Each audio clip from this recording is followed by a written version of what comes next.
3 arresti, 2 misure, 2 obblighi di dimora, 23 milioni di euro sequestrati per una maxi frode in commercio e evasione fiscale e riciclaggio in cui sono coinvolti 60 indagati. Maxi frode fiscale nel settore vinicolo. L'indagine, coordinata dalla Procura della Repubblica di Asti, è nata da una verifica del nucleo di polizia tributaria di Venezia. I reati sono di associazione a delinquere transazionale finalizzata all'evasione fiscale, alla frode in commercio e al riciclaggio. Tra le persone coinvolte anche imprenditori veneti. Principalmente soggetti che sono nati o residenti in provincia di Treviso, ma anche alcuni in provincia di Padova e di Vicenza. Si tratta di un'organizzazione che aveva venduto in Italia e all'estero del vino da tavola, falsamente etichettandolo DOC e IGT.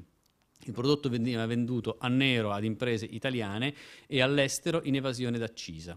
Le perquisizioni eseguite nei confronti della rete di società risultate coinvolte hanno permesso di sequestrare in tutto circa 150.000 bottiglie di vino fraudolentemente etichettate, documentazione contabile ed extracontabile attestante il trasporto di ingenti quantitativi di vino verso il Regno Unito, il Belgio e la Germania.